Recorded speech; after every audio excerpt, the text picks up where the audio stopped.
एक गांव में रहमत नाम का एक गरीब आदमी रहता था। उसका एकमात्र साधन उसकी मुर्गियां थी, जो हर दिन अंडे देती थी।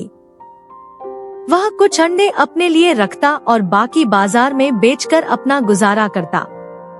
वह सुबह सवेरे उठकर अपनी मुर्गियों को दाना पानी देता, फिर वे जंगल की ओर चली जाती, जहां एक नदी बहती थी।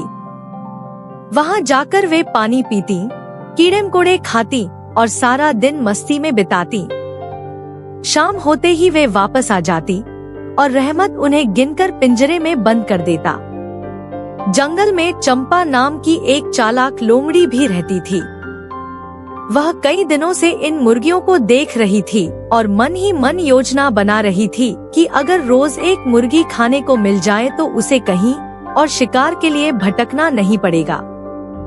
एक दिन जब मुर्गियां नदी पर पानी पीने झुकी, तो लोमड़ी ने मौका देखकर झपट्टा मारा और एक मुर्गी को पकड़कर अपने बिल में ले गई। उस दिन के बाद यह उसकी आदत बन गई। जब शाम को मुर्गियां वापस आईं, तो वे डरी सहमी हुई लग रही थी। रहमत ने जब गिनती की तो एक मुर्गी कम थी। यह देखकर वह बहुत परेशान हो गया। अगले दिन फिर ऐसा ही हुआ। उसकी पत्नी जैनब ने उसे तसल्ली दी और कहा, यूं परेशान होने से कुछ नहीं होगा, हमें चोर को पकड़ने का कोई तरीका निकालना होगा। रहमत ने गांव के बुजुर्ग बाबा दीनू से सलाह ली, जो बहुत समझदार थे। बाबा दीनू ने मुस्कुराकर कहा, बेटा, अगर दुश्मन चालाक हो तो हमें उससे ज्यादा होशियार बनना होगा।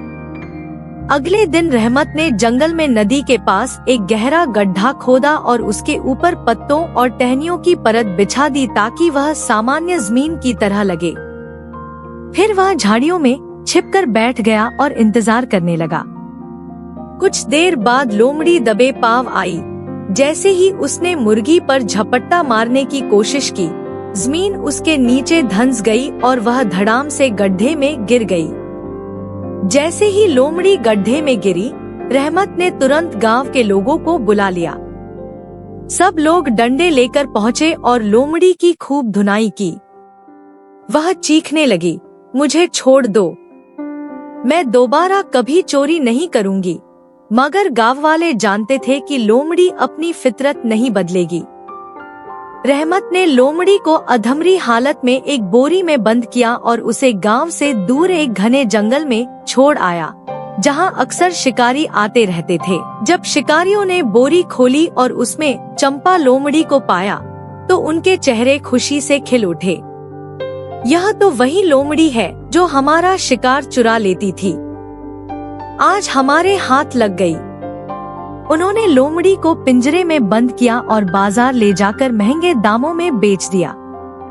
रहमत की समझदारी और हाजिर जवाबी ने लोमड़ी की चालाकी को नाकाम कर दिया।